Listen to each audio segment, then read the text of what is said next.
Boruto 2 Blue Vortex has already been filled with as many twists and turns as we could have ever possibly hoped for. Whether it was Inojin getting impaled, Himawari becoming the Jinchuriki of Kurama, getting Naruto's Ninja Jesus ability to heal her friends in their worst moments, Boruto being unable to use his karma marking, Kawaki getting utterly smacked by every single person he encounters, or even Kashin Koji having the 10 paths in Future Sight. There hasn't been a singular chapter in 2 Blue Vortex yet where a massive twist hasn't occurred, and I don't think that's gonna change anytime soon. See, because while every single one of these twists and turns has been incredible, highly hyped, well executed, and so much more, out of all of these reveals, genuinely my favorite was that Himawari is the next Jinchuriki of Kurama. Not only just because I love to see Kurama back in the story and I want to see Himawari be more relevant, but because of the way that it was approached, as Himawari is now possibly the best Jinchuriki of Kurama there has ever been, and we're not entirely sure why. However, there's more mystery floating around Himawari than even just that. See, with the reveal of Kashin Koji having the 10 paths, a lot of things from Boruto's 2 Blue Vortex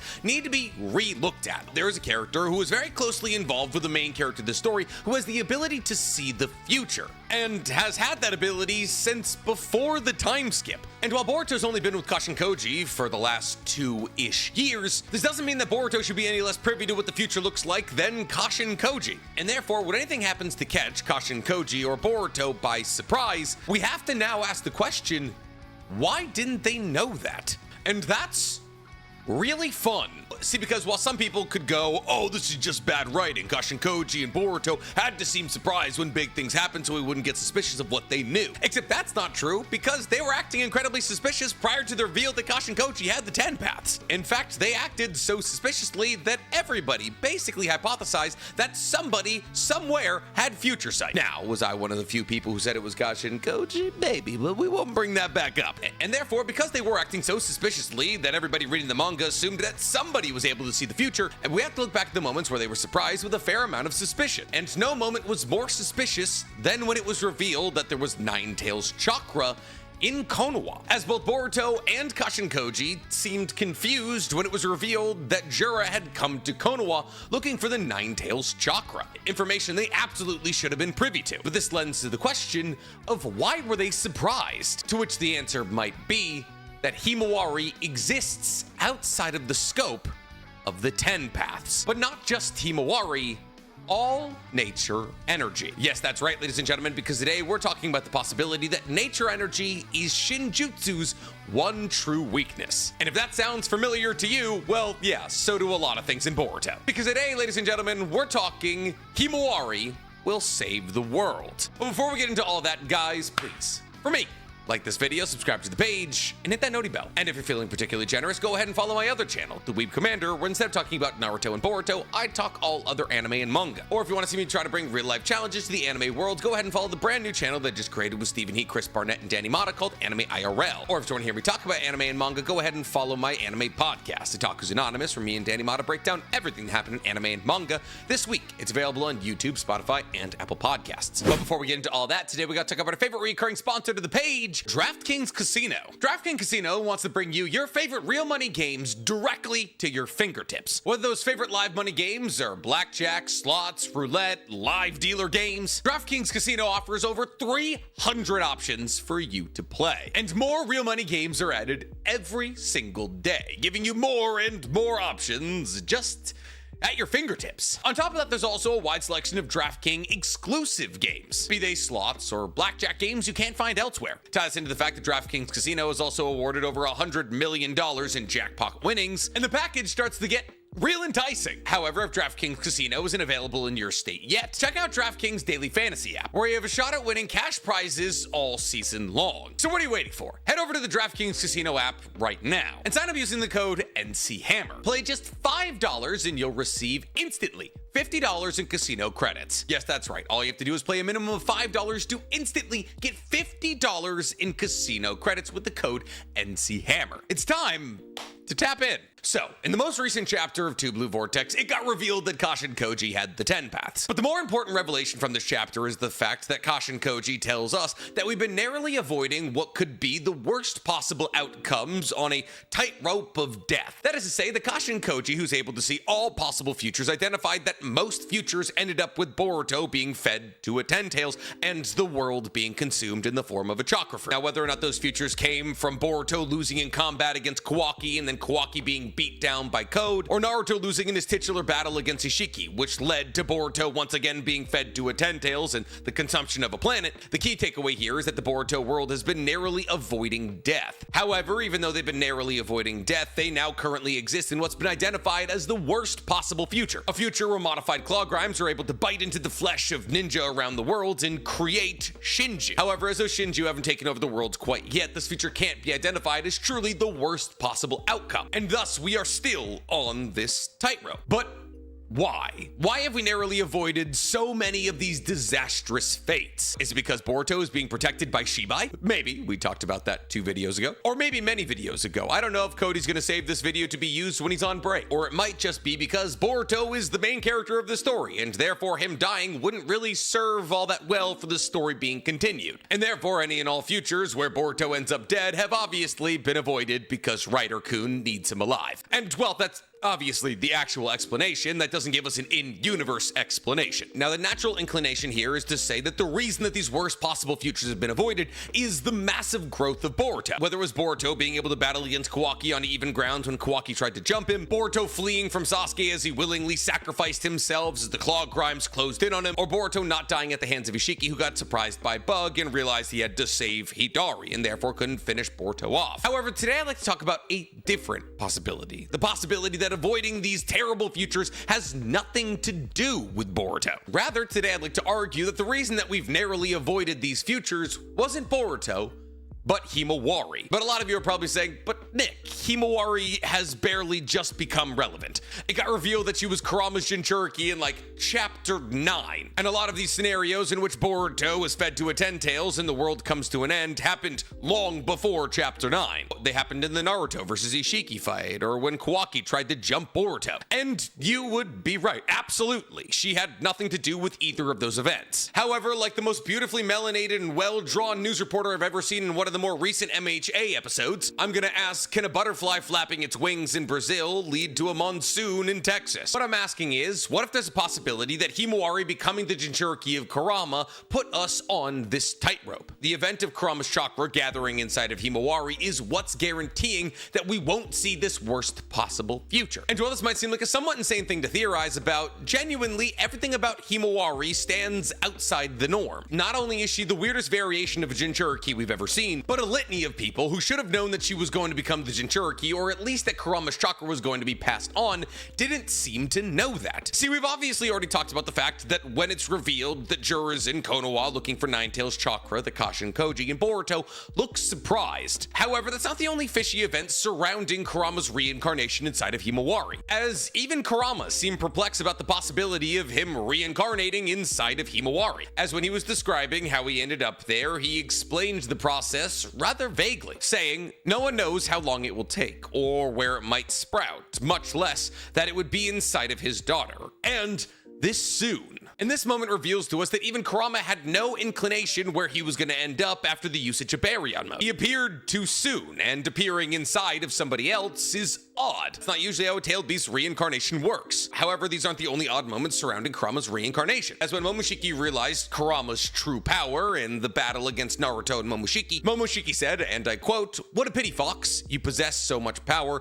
and yet not the jutsu to pass it down to the next generation." Now, a lot of you are probably saying, well, what does Momoshiki have to do with any of this? And honestly, that's a good question. So far as we know, Momoshiki doesn't have the 10 paths. And the only reason I say so far as we know is because it hasn't been officially announced that he has the 10 paths. However, long before Kashin Koji was predicting the future, Momoshiki was. Whether it was talking about how Boruto's blue eyes would lead to his destruction, or freaking out when Boruto refused to crumple under the weight of the entirety of the world turning against him, going so far as to say that this isn't the way it was supposed to go, much in the same way that Boruto and Kashin Koji have been acting suspicious about about possibly knowing the future, so has Momoshiki. And when you consider the fact that Momoshiki is one of the most powerful Otsutsukis we've ever seen and has a full working knowledge of all Shinjutsu, as after all he was the person who explained to us how omnipotence works, he identified that Ada's charm wasn't a Shinjutsu that at least he knew about, and he explained to us the backstory of Shibai, who used Shinjutsu, and how the entirety of ninjutsu and genjutsu pale in comparison to what is the true root of power in the universe. So it would make sense that Momoshiki, who's consumed possibly close to 14 planets' chakra fruits, would have maybe awoken to a Shinjutsu in the form of the 10 paths. And it's not the craziest hypothesis of all time when you consider the fact that his fused form had a golden Rinnegan awaken on his forehead and it was never really explained what it did. So two people that can possibly see the future and the tailed beast that was doing the reincarnating seem confused about how this happened. But even if you want to ignore Momoshiki not knowing that Kurama was going to come back, Kashin Koji and Boruto should have absolutely known that Himawari was going to become a Jinchuriki of Kurama. And now you might say, well, oh, Nick, maybe it only happens in this timeline. But even if it does only happen in this timeline, Kashin Koji would be privy to that information. And if Kashin Koji had even an inkling of an idea that Himawari was going to become the next Jinchuriki of Kurama, securing her and bringing her to the side of Boruto and Kashin Koji should have been their first objective. Her power seems to be inextricably tied to the Shinju. She has the ability to heal wounds. She's massively powerful. She went toe-to-toe with Jura for a little bit. She is an invaluable asset in the struggle against the Shinju. And yet, for some reason, Boruto and Kashin Koji made no real efforts to try and sway her to their side. And, well, yes, absolutely, Boruto was the person who saved Himawari. It doesn't mean he knew she was going to become a Jinchuriki. He just wanted to save his little sister. So why?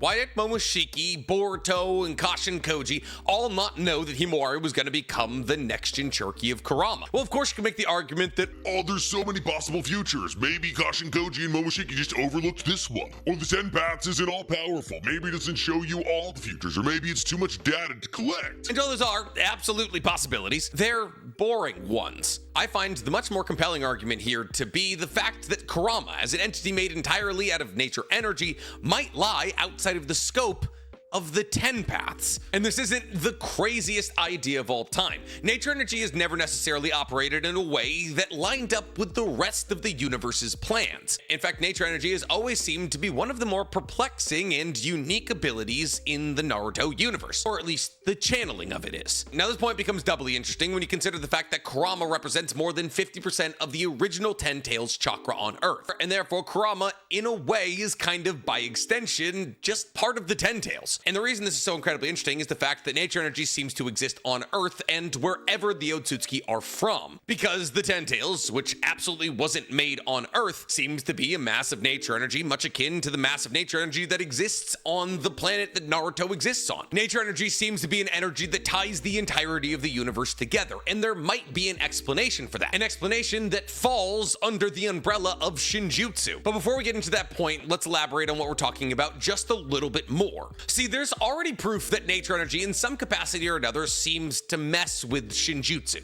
See, omnipotence is valuable. Multiple people have already broken themselves out of omnipotence. Amado seems to be on his way, Shikamaru pulled it off, Sasuke pulled it off. However, rather interestingly, everybody who's broken out of omnipotence seemed to need somebody else's help to do so. Sasuke needed Sarada, Amado needed Kawaki, and Shikamaru needed Amado. However, there is some people who seem to be naturally resistant to omnipotence and have found a way to break themselves out in one capacity or another. And those two people are, ironically, the only two perfect sages left in this story, Kashin Koji and Mitsuki. Now you could obviously make arguments against Sage Mode having to do with either of these people breaking out of omnipotence. You could say that the reason that Kashin Koji was able to break out of omnipotence was the 10 paths, and in a way that's a very solid argument to make. The reason that chapter 13 gives us that Kashin Koji is able to break out of omnipotence is because he knew that there was a high likelihood that omnipotence would happen prior to omnipotence happening. And that's because he knew that Boruto and Kawaki's places would be flipped. He was able to identify that Boruto and Kawaki's places had been flipped, even though he still thinks that Boruto is Kawaki and vice versa. However, outside of a hand-wavy explanation that Shinjutsu counters Shinjutsu, this explanation doesn't make a whole lot of sense. See, yes, of course, Kashin Koji understood that omnipotence was going to happen prior to it happening. But omnipotence literally means all-powerful. Even if you knew prior to omnipotence being fired off that omnipotence was going to happen, the rules of omnipotence pretty much state that that wouldn't affect anything. In fact, we were told that the rules of omnipotence say that even if you understand omnipotence,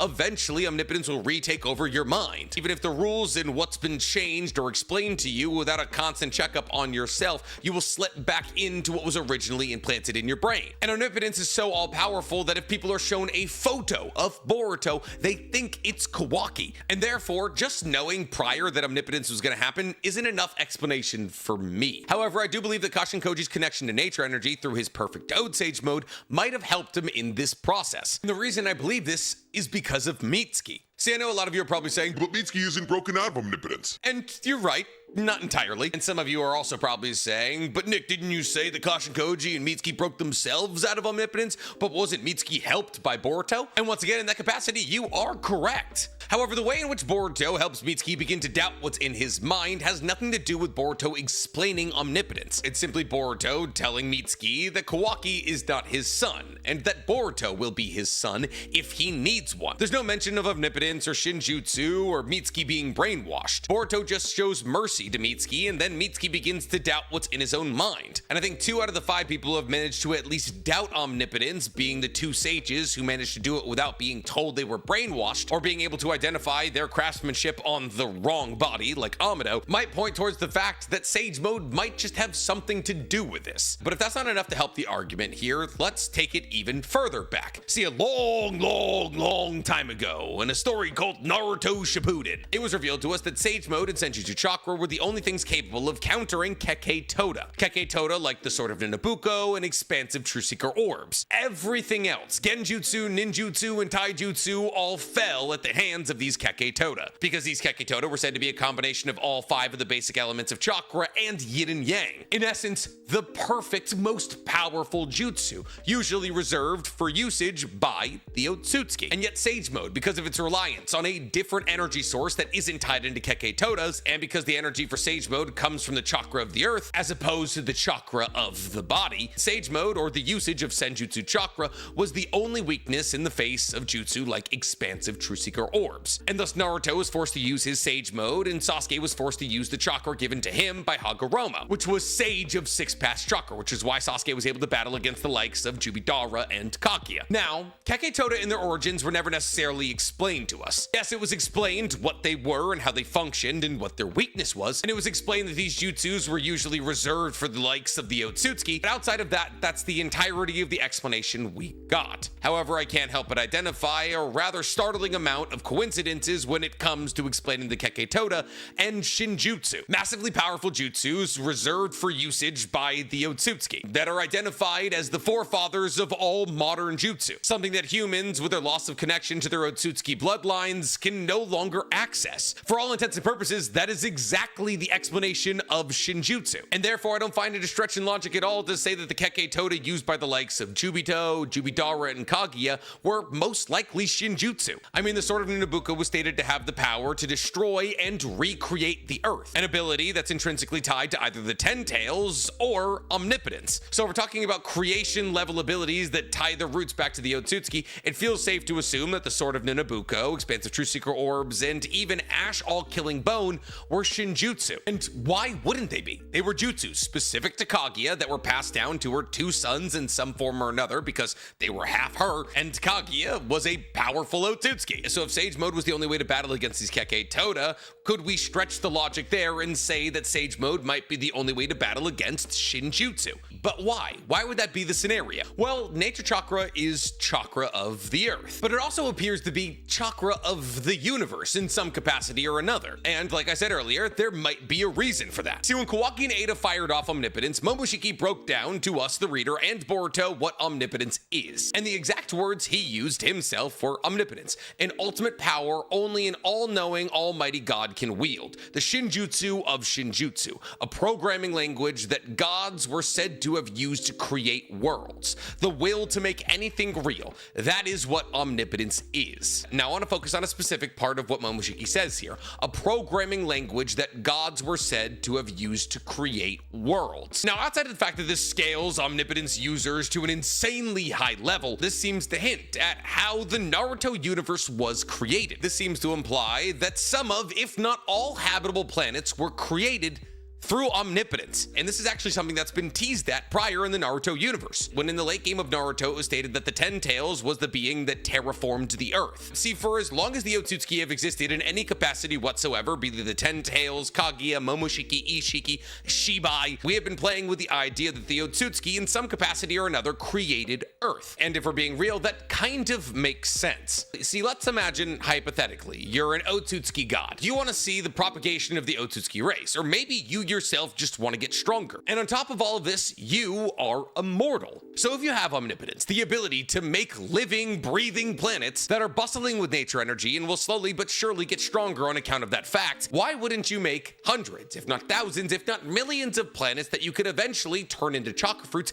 in a couple thousands of years when the life forms on that planet have adapted to more powerful beings? Well, not more powerful beings than you, but powerful beings enough that their chakra will feed you in the form of a chakra fruit. And in fact, this way of thinking has already been established in the Boruto timeline, when Momoshiki talked about how certain planets that are devoid of good sources of chakra don't make as good chakra fruits, talking about how the chakra fruit he had gained from a recent planet was menial at best. And therefore, if different planets at different stages of their abilities and their strength make differing levels of chakra fruits, would it not make at least a little bit of sense to assume that the Otsutsukis create living planets as farms of sorts? With a small investment of chakra and power to create a living planet in a couple of thousands of years, that investment will have paid off hundreds of times over. And this would explain why the Ten Tails and the Earth both seem to have nature chakra. See, what if both the things we've been told are true? What if not only Earth was created by the power of omnipotence, but a Ten Tails was sent to terraform it, to rampage on the planet, creating lightning storms that bring down water and making mountains and oceans, essentially with a small amount of effort relative to an Otsutsuki god, making this planet habitable. And as that small investment of nature energy is breathed into a planet that eventually becomes a bustling planet filled with life, that life can be stripped away and consumed. It's